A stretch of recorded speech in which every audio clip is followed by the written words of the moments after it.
On peut remonter assez loin pour voir les origines de ce projet. On peut parler de mon parcours, pendant lequel j'ai rencontré des amis venant des 4 coins du monde, de mes études de droit de l'homme, l'aspect théorique, et de mes stages et voyages, l'aspect pratique, des différentes cultures, des inégalités et des privilèges. J'étais en Amérique latine en 2015 et 2016, et j'ai vécu avec des yeux extérieurs l'immigration grandissante en Europe. L'immigration devenue une crise. Pourquoi une crise ? Qu'est-ce qui fait que l'Europe a décidé que cette immigration était négative ? Qui sommes-nous pour dire ceci ? Quelle est notre identité ? Quelles sont nos identités ? Comment l'Europe influe-t-elle sur ces peuples et comment ces derniers influent-ils sur elle ? C'est ainsi que le projet est né.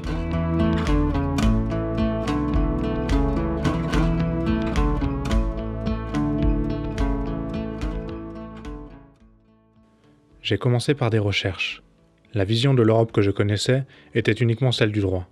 J'ai parlé à des amis, leur ai posé des questions.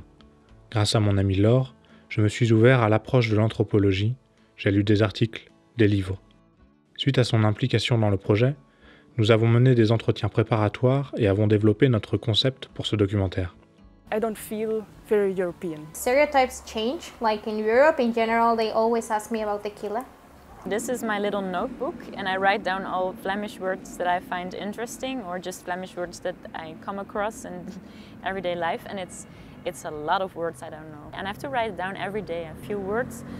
Nous voulions voir la vie quotidienne d'Européens, de l'Est comme de l'Ouest, de droite comme de gauche, et montrer leur vision de l'Europe.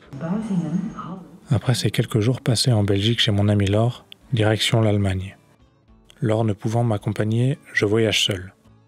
J'ai une amie de longue date vivant à Heidelberg, elle peut m'y héberger et pourra me présenter à ses amis que j'interviewerai. Toujours en contact avec Laure, nous réalisons qu'il nous sera difficile de sortir de ce cercle de jeunes Européens progressistes auquel nous appartenons, étant donné les contraintes de temps, de moyens ainsi que linguistiques auxquelles nous devons nous plier. Ce n'est pas nécessairement un défaut. Il est toujours intéressant de voir ce qu'un même groupe démographique pense, en Europe de l'Ouest comme en Europe de l'Est. Le voyage continue. J'ai planifié mon itinéraire avec certaines villes clés, mais je suis libre de l'aménager pour aller voir Sébastien par exemple, un ami d'amis qui est en contact avec des demandeurs d'asile vivant dans un centre de son petit village. I took my bike from Blumweiler and then I went to Greglingen and then I went inside of the house and I said, okay, my name is Sebastian and how are you and what's your name and if I can help you, just tell me. À Berlin, j'ai la chance de rencontrer une personne travaillant à l'Office fédéral de la migration et des réfugiés. En Pologne, j'ai prévu 3 arrêts, à Varsovie, à Kielce et à Cracovie. J'ai déjà contacté quelques personnes dans les 2 premières villes et j'espère rencontrer quelqu'un dans la 3e. That's Germany, Poland, there is some barrier that's not the same word, etc., etc. At the economic level, but also mentality that the people from West, they are more open. If you are conservative here, we don't want to belong to European Union. We think that that's something bad. There's not so many advantages with it. And when you are more liberal, you think that we create some union, really European Union, and we have to help each other, etc. I feel more in the second way. As long as I'm in Poland, I should do something because of my resident permission. I have to prove that I do something here, work. And the first question, like when I meet Polish people, why Poland? They are really surprised. They say like, why not Germany? You know, why not England? Why not France? You know, I say why not Poland? Chose que je n'avais pas prévue, mon hôte à Kielce, rencontré sur le site Couchsurfing, est très intéressé par mon documentaire. Je l'interviewe, elle et son frère. There are those people in Poland think that we have horrible roads, that we are a really poor country and we are not developed. There are a lot of people that, because of our government right now, that thinking that European Union is the worst thing that happened to us and that we should go out of that. And then I went to those countries. When you cross the border, immediately the situation changes.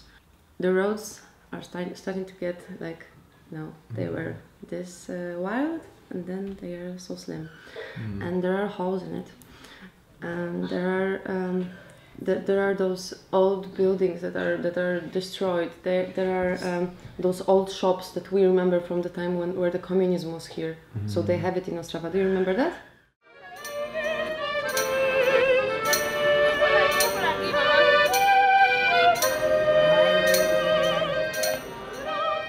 À Cracovie, je rencontre quelqu'un sur Couchsurfing également, intéressé pour me parler.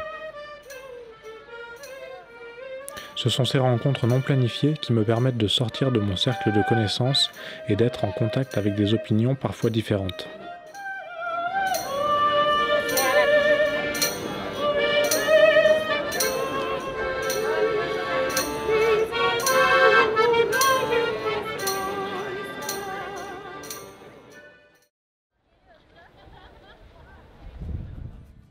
À Budapest, je rencontre une ONG que j'avais préalablement contactée, dont l'objet est la promotion des droits des minorités ainsi que des idéaux européens en Hongrie. Hello, I'm Lucas Leroy. I'm here to see Berlin Tiosan.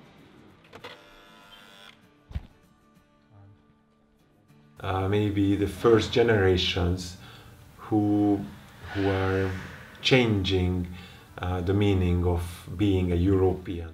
En faisant de plus amples recherches, je tombe sur une station de radio associative qui a une assez longue histoire de militantisme à Budapest contre la corruption et pour le respect des droits humains. J'ai pu également les rencontrer.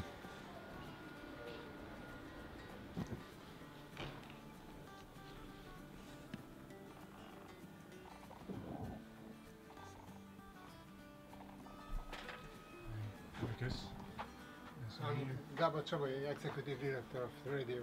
Okay. I mean, we were talking about it yesterday. En Croatie, je rejoins un ami de l'Or qui m'hébergera pour quelques jours. Professeur d'histoire-géographie, il me parle des Balkans, de leur histoire, de leur politique, des tensions qui y résident depuis longtemps. Is it a local policeman, volunteers? They made the Yugoslav army. They made them surrender, so they left this fortress. It was actually a bastion, a military. Okay, in socialist time, we had this idea and the need of defense. Every part of the city and every part of the country should be self-sustainable for defense purposes. Je me rends compte que cette région de l'Europe est particulière, née de différents conflits démarrés à différentes périodes, de l'Empire ottoman à l'Union européenne en passant par la Yougoslavie. Ce sentiment de rancœur et de tension encore actuel qui mêle religions et groupes ethniques est confirmé par l'association Alternative Girls Center que je rencontre en Serbie. Communist period, it's good period for people. People live better than now. Okay. And now we have problem. We don't have one party, but every party is like this one. They don't have different between. Okay. And so why people vote for one or another? No, people just vote for one. Oh, they just vote for one. Okay. Because if you want to have job, you must vote for him. Mon prochain et dernier arrêt est Bucarest, en Roumanie. Je rejoins un collègue de l'Or qui m'aide à prendre contact avec des associations locales de défense des droits LGBT+. Nous rencontrons Patrick, un cinéaste transgenre également militant, et je l'interviewe. So yeah, I feel 15% European. When I travel to, let's say, Barcelona or Berlin or London, I feel more European because I can manifest my identity 100%.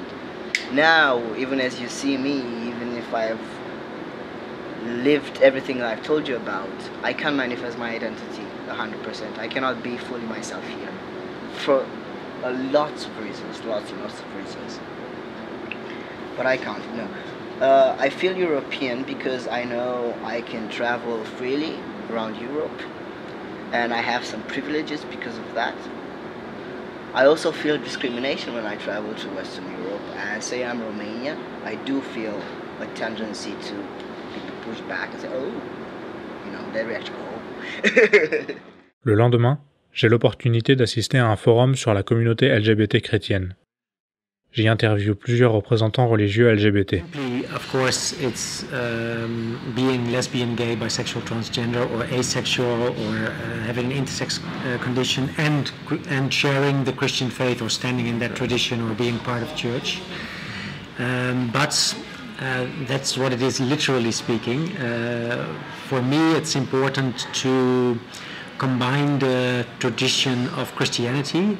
So to tell the stories that are in the Bible and to tell the stories of the people that came afterwards, and also to see how the story of Christian LGBTs add to the richness of the Christian tradition.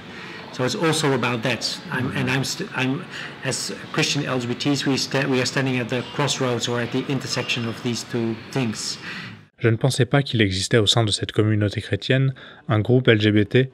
Et c'est donc sur cette note positive et encourageante que je termine cette aventure.